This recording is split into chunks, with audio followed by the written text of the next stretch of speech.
Donc nous sommes avec Jérémy Ferrari, nous sommes à Paris. Jérémy Ferrari, d'abord bonjour. Bonjour. Comment ça va? Ça va très bien. Donc, on commence par une petite bio rapide. Vous êtes originaire de Charleville-Mézières, dans les Ardennes, en France. Vous avez fait votre école là-bas, mais vous l'avez quitté assez vite pour vous rendre dans une école de théâtre à Paris. Vous n'aviez même pas encore 17 ans. Ouais, en fait, j'avais une école de théâtre là-bas. C'est là-bas que j'ai le plus appris, hein. C'était avec Bruno Ognon, directeur du théâtre de Charleville, c'est là que j'ai vraiment le plus appris. Et après je suis parti à Paris à 17 ans et j'ai intégré les cours Florent où je me suis bien fait chier. D'accord, et très vite vous avez mené votre premier one-man show de sketch en sketch. Alors ça c'était quand j'avais 16 ans, j'étais encore à Charleville. D'accord. Et j'ai tourné dans toute la région Champagne-Ardenne, c'était un spectacle qui reprenait des sketchs de gens connus et des sketchs à moi. Et après j'ai fait mon premier one-man entièrement de ma création à 17 ans et demi à Paris. J'ai attaqué, ça s'appelait Moi Méchant. Ouais, j'ai commencé au théâtre de la Providence. Et donc votre but c'était très rapidement de faire rire et de faire un one-man show. Voilà, ça a toujours été ma priorité, c'est de faire de l'humour. Après, il y a beaucoup d'humoristes qui font de l'humour pour se donner une vitrine, pour faire du théâtre par la suite ou du cinéma. C'est pas mon cas, ça a été vraiment au départ pour faire de l'humour. Maintenant, il y a des projets cinéma qui arrivent et c'est génial parce que je suis comme tout le monde, le cinéma ça me fait rêver, j'ai envie d'en faire. Mais c'était pas ma priorité au départ. Après, j'ai bien l'intention d'en faire et là, c'est en train de bouger de ce côté-là. Donc c'est vachement bien. Mais au départ, c'était vraiment d'abord de faire de l'humour et je crois pas que je lâcherai un jour l'humour en tout cas. Ça me convient très bien. Vous avez fait déjà plusieurs one-man shows, jusqu'à mes 7 péchés capitaux, qui a commencé à connaître un certain succès quand même. Ça a commencé à marcher un petit peu, ouais. Jusqu'à une perte, jusqu'à un vol d'ordinateur, qui a conduit lui-même à la perte de toutes vos données qui étaient sur cet ordinateur, dont tout le spectacle. Voilà, en fait j'avais mes 7 péchés capitaux, je jouais dans un théâtre, théâtre Clavel je crois, et le théâtre du Temple, où je jouais ensuite pas mal de temps, m'a proposé de reprendre ce spectacle-là en juin. Donc j'arrête en avril au Clavel et il me restait donc 2 mois pour attaquer, enfin un mois, que le mois de mai en fait, pour attaquer au Temple. Et je m'étais dit, tiens, je vais retravailler un peu mes 7 péchés capitaux parce que je ne le trouvais pas suffisamment efficace. Au point de vue des rires, je trouvais pas encore assez drôle. Alors je me suis mis à réécrire un petit peu le spectacle et en fait, une semaine avant la première, j'ai perdu, on m'a volé mon ordinateur et j'ai perdu absolument tout. Ce qui fait que j'ai dû réécrire pratiquement un spectacle entier de tête et ce qui fait qu'au final j'ai réécrit pratiquement tout le spectacle. Et en fait mes 7 péchés capitaux a donné Alléluia Bordel et Alléluia Bordel comprend peut-être 10% de ce qu'il y avait dans mes 7 péchés capitaux. Donc ça a fait un nouveau spectacle en fait. Donc vous avez réécrit votre spectacle que vous aviez perdu et ça a donné donc le spectacle Alléluia Bordel. Donc les deux textes se ressemblent, mais il y a eu pas mal de... en fait c'est carrément plus le même spectacle du tout.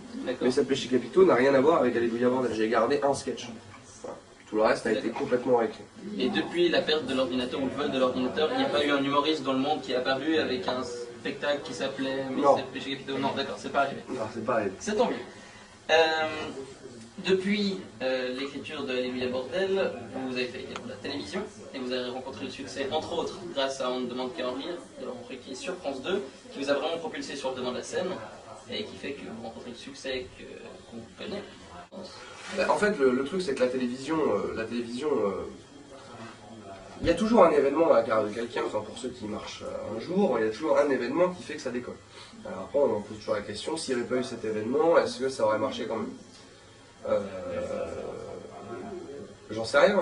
Est-ce qu'il y aurait eu peut-être autre chose plus tard? Ce qui est sûr en tout cas, c'est qu'on me laissait absolument, ça faisait 10 ans que je faisais ce métier, que personne ne me laissait parler en télévision ni en radio, et que mes salles étaient vides, et qu'un jour Laurent Ruquier est venu me chercher, m'a proposé cette émission, m'a laissé carte blanche, et que je suis passé de salles de 400 à des salles de 1300 places. Voilà, donc... Après, ce qui moi m'a permis d'avoir ce succès-là, c'est parce que je crois que j'avais 10 ans derrière aussi de travail intense et que j'avais, au-delà de la télévision, un vrai spectacle à proposer qui était fort. Je pense il y a beaucoup de gens qui passent en télévision, tous ne rencontrent pas un succès incroyable en salle. Je crois que vraiment, il ne faut pas décevoir les gens. Les gens que vous voient en télévision, vous êtes bons, etc. Ça c'est une première étape qui est très dure aussi à franchir, surtout avec de l'humour noir. Donc ça c'était la première étape. Après c'était leur apporter une matière, ils ont envie de venir te voir sur scène, il faut que quand ils t'aient vu sur scène, ils font « Ah ouais, d'accord, il fassent ouais, putain, on a vu un vrai spectacle, on a vu un vrai truc, et cet artiste-là, il est bon aussi sur scène.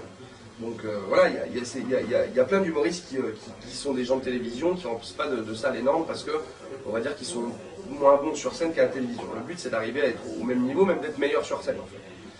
Et du coup, l'accès à cette notoriété qui a été propulsée par la télévision, finalement, vous la gérez relativement bien grâce à cette expérience, ou est-ce que c'est quand même difficile de tout d'un coup être vraiment très reconnu dans toute la France, en Suisse, en Belgique? C'est très bizarre en fait parce que c'est vrai que pendant 10 ans, moi j'ai gagné 800 € par mois.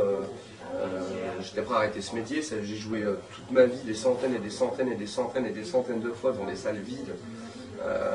Donc ça a été vraiment très très dur. Et tout d'un coup, les salles sont pleines, vous gagnez bien votre vie, vous avez plein de demandes partout, vous faites reconnaître dans la rue, etc. Maintenant, moi je suis assez serein face à ça parce que je suis conscient aussi que ça peut s'arrêter, déjà d'une, parce que c'est le public qui choisit. Donc le public, si pour l'instant il m'aime, demain il peut ne plus m'aimer ou avoir moins envie de moi, voilà. Donc il faut se préparer aussi à ça. Je bosse énormément pour pallier à ça. Je bosse beaucoup. Donc vous verrez dans l'avenir, j'ai plein de projets qui vont arriver au cinéma, au machin. J'ai plein de projets parce que je suis en train de développer un maximum mes possibilités. La chance que j'ai, c'est que je crois que je suis pas trop mauvais dans l'écriture et que ça me permet d'écrire plein de choses. En fait. Pas que dans le webman. D'ailleurs, j'ai coécrit un nouveau spectacle de Constance, qui est à la Comédie de Paris, qui marche très fort aussi. Et voilà, donc j'essaie de ne pas lasser les gens. Maintenant, comment je vis ce succès-là, je le vis comme c'est vraiment un rêve, mais en même temps, comme je suis quelqu'un de très angoissé, très torturé et très perpétuellement dans la réflexion, j'ai très peur que ça s'arrête. En fait. Je crois que le fait que ça a été très très dur pendant de nombreuses années, maintenant j'ai très peur que ça s'arrête. Donc je suis perpétuellement en train de me remettre en question et de travailler. Donc en fait, je suis plus heureux qu'avant, mais pas beaucoup plus serein en fait. D'accord. Et on en a parlé, donc vous faites non seulement votre one-man show, mais en plus maintenant vous faites de la radio, vous faites de la télévision, vous faites du théâtre, même si vous en y êtes déjà un peu avant. Et j'ai envie de parler d'un autre support en fait pour l'humour qui est bien monté ces dernières années, j'ai envie de parler d'Internet. Parce que c'est vrai que beaucoup de jeunes découvrent vos sketchs par le biais de YouTube ou comme ça. Donc est-ce que vous pensez que maintenant c'est vraiment une des plateformes les plus importantes pour l'humour, ou est-ce que finalement ça restera toujours la scène? C'est une des plateformes. Non mais après, c'est une des plateformes les plus importantes pour tout maintenant. Je crois pas qu'on puisse comparer la scène à Internet, parce que Internet c'est un moyen de communication. Internet vous aide à remplir vos salles. Le but c'est que les gens viennent vous voir en salle. Parce que la scène c'est quand même quelque chose de vraiment particulier, et quand vous avez un artiste, quand une soirée se passe bien, ce qui arrive relativement souvent, il y a quand même une symbiose avec les gens et l'humoriste, qui est surtout avec le spectacle G qui parle de religion, qui est un spectacle qui est très très percutant à tous les niveaux. Il y a des moments très durs, des moments très drôles. C'est un spectacle qui vraiment va chercher les gens, c'est des ascenseurs émotionnels perpétuellement. C'est un spectacle que j'aime beaucoup. Je suis très très fier de ce spectacle. Je suis content d'ailleurs, quand j'ai commencé la télévision, il y a plein de gens qui m'ont dit change de spectacle, fais un spectacle plus léger. J'ai dit mais certainement pas quoi. C'est justement avec un spectacle pas léger que les gens vont être encore plus séduits, et on n'a fait que augmenter les chiffres et les fréquentations depuis qu'on a démarré avec ce spectacle. Donc il a un vrai succès, je suis content pour moi et je suis content pour les gens parce que ils sont passés au-delà du côté ça parle de religion donc on va pas y aller. Ils m'ont fait confiance et ils ont raison parce que le spectacle n'a pas besoin d'être croyant ou de s'y connaître en religion pour se marrer dessus. D'accord, et puis alors justement parlons un peu du spectacle, c'est pas un spectacle que vous avez fait finalement en vous basant sur des choses que vous avez juste rencontrées dans la vie, vous avez vraiment fait beaucoup de recherches, vous avez lu différents textes, que ce soit la Bible, le Coran, et il y en a encore beaucoup d'autres. La Torah, j'ai lu. En fait, le spectacle, c'est vraiment un travail journalistique que j'ai fait dessus. C'est-à-dire que je me suis positionné dans la tête de quelqu'un qui ne s'y connaît pas en religion et qui doit à un moment donné lire la Bible, le Coran ou la Torah. Donc en fait, le personnage que j'ai sur scène, c'est ça. C'est un mec qui ne s'y connaît pas en religion et qui lit, en fait, simplement, et qui prend au premier degré ce qui est écrit dans les textes. Après, il y a tout un travail il y a aussi des articles de presse, il y a des personnages, etc. Donc c'est une critique de l'extrémisme religieux. Mais ça y va vraiment, quoi, parce que je suis basé uniquement sur des faits réels. Les articles de presse et les textes sacrés. Donc c'est pas contredisable, en fait. D'accord, très bien. Donc un spectacle qu'on peut retrouver le 4 avril au Rolex Learning Center à Lausanne. Exactement. C'est pas votre premier spectacle en Suisse? Si. Si, ce sera le premier en C'est la Suisse. première fois que je vais en Suisse. Et ben c'est parfait. Bon, on se réjouit en tout cas de Mais moi vous aussi. retrouver. D'ici là,